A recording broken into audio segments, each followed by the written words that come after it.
जय श्री कृष्णा, राधे राधे। मैं पूजा झा आप सबका अपने चैनल बी प्लेस्ड एस्ट्रो में बहुत स्वागत करती हूँ, जहां आज हम लोग जानेंगे बैकुंठ चतुर्दशी 2024 में कब है, इस दिन 14 दिए कब जलाए जाते हैं, बैकुंठ चतुर्दशी के दिन कौन से 3 पेड़ों की हमें जरूर से जरूर पूजा करनी चाहिए और बैकुंठ चतुर्दशी के दिन हमें और कौन से खास उपाय करने चाहिए।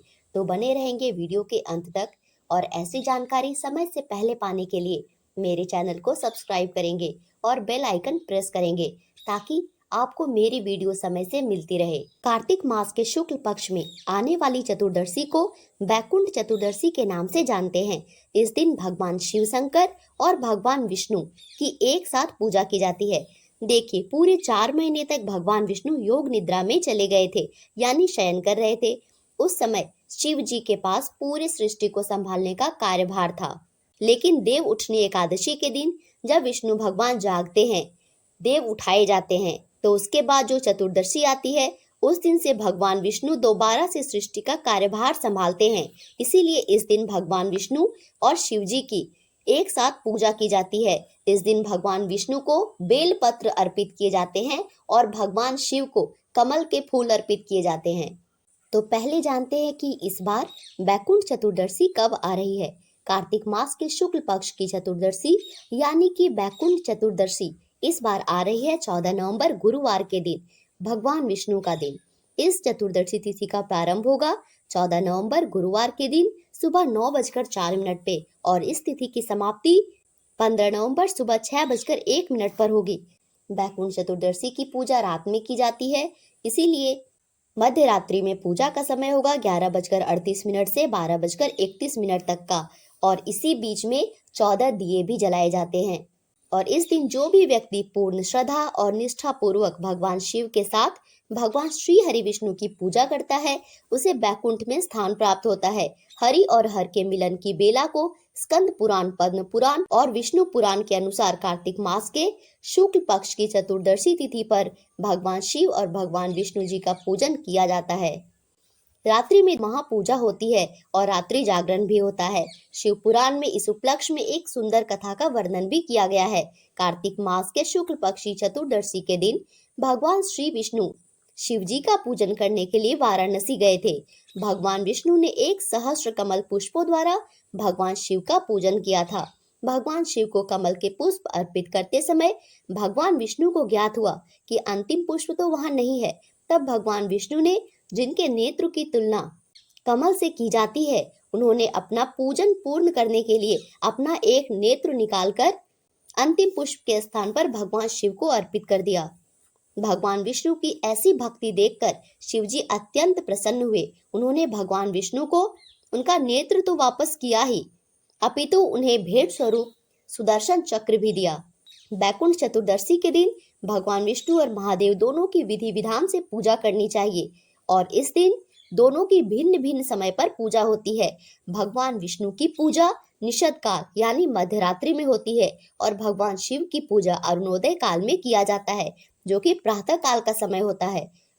इसके साथ ही कार्तिक चतुर्दशी पर मणिकर्णिका स्नान भी करना अत्यंत शुभ माना जाता है। इस दिव्य अवसर पर विष्णु सहस्त्रनाम यानी भगवान विष्णु के 1000 नामों का पाठ करते हुए भगवान विष्णु को 108 बेलपत्र चढ़ाने का विशेष विधान है। यही एकमात्र अवसर होता है जब भगवान विष्णु को वाराणसी के प्रमुख शिव मंदिर काशी विश्वनाथ मंदिर के गर्भगृह में विशेष आदर और सत्कार के साथ विराजित किया जाता है। इस दिन विश्वनाथ मंदिर बैकुंठ के समान पवित्र हो जाता है। दोनों देवताओं की इस प्रकार एक साथ विधि विधान पूर्वक पूजा अर्चना की जाती है, मानो वे परस्पर एक दूसरे की ही पूजा कर रहे हों। भगवान विष्णु शिव जी को बेलपत्र अर्पित करते हैं, भगवान शिव भगवान विष्णु को तुलसी पत्र की भेंट चढ़ाते हैं।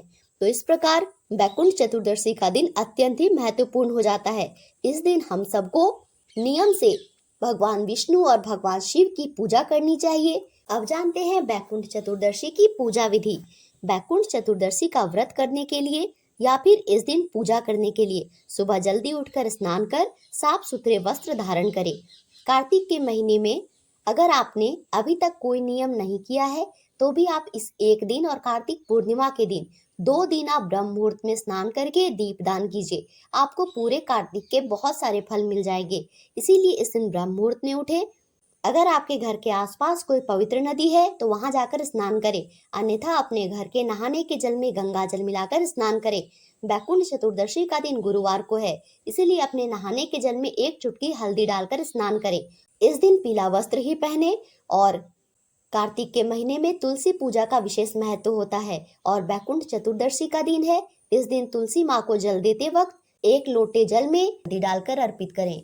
और इसके बाद अपने कुल देवी देवताओं का ध्यान करना चाहिए, भगवान श्री हरि और भगवान शिव का ध्यान करना चाहिए और फिर हाथ में जल और पुष्प लेकर व्रत का संकल्प लेना चाहिए। आज के दिन भगवान शिव और भगवान विष्णु की एक साथ पूजा करनी चाहिए। इसके साथ ही पूजा में सफेद कमल, चंदन, केसर, गाय का दूध, चंदन का इत्र, दही और शहद से भगवान विष्णु का अभिषेक कराना चाहिए। इस दिन भगवान विष्णु का पंचामृत से अभिषेक कराना चाहिए और अगर ऐसा संभव ना हो तो आप कम से कम कच्चे दूध से भगवान का अभिषेक जरूर कराएं। भगवान को प्रसाद स्वरूप सूखे मेवे, गन्ना और मौसमी फल जरूर से जरूर अर्पित करें। पूजा करते समय श्री सूक्त, विष्णु सहस्त्रनाम, कनकधारा स्तोत्र, शिव चालीसा, रुद्राष्टक का पाठ जरूर से जरूर करें और इसके साथ भगवान के बीज मंत्रों का जाप करें। इस दिन का खास उपाय होता है, इस दिन आंवला पेड़ की पूजा करनी चाहिए। इस दिन आंवला के पेड़ में या तो मानसिक रूप से राधा कृष्ण की पूजा कीजिए या फिर आप वहां पर फोटो या मूर्ति रखकर भी राधा कृष्ण की पूजा कर सकते हैं। इस दिन आंवले को हाथ में लेकर आंवले के पेड़ की 108 परिक्रमा करने का विशेष विधान बताया गया है। ऐसे तो कहा जाता है कि स्वर्ण से परिक्रमा करनी चाहिए, लेकिन हम स्वर्ण के स्थान पर आंवले लेके भी परिक्रमा कर सकते हैं। और इसके साथ इस दिन 14 दिए जलाए जाते हैं। 14 दिए हमें रात्रि में दिए गए मुहूर्त में ही जलाना होता है।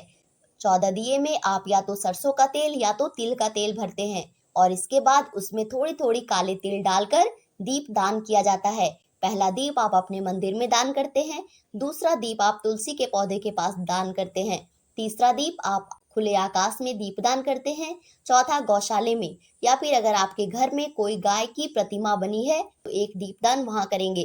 फिर ऐसे ही आंवले के पेड़, केले के पेड़, शमी के पेड़, इन पेड़ के पास दीपदान होता है और अपने घर के मुख्य दरवाजे के दोनों तरफ 2 दीपदान किया जाता है।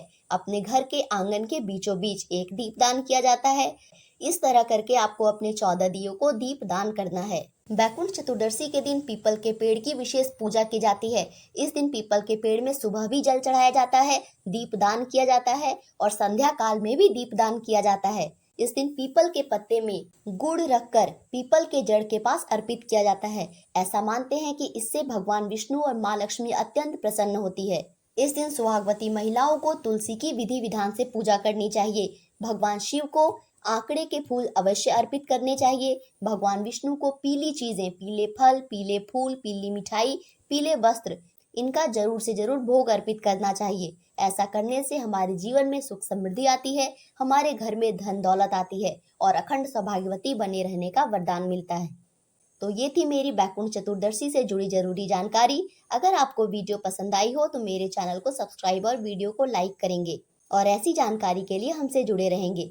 वीडियो देखने के लिए धन्यवाद। राधे राधे।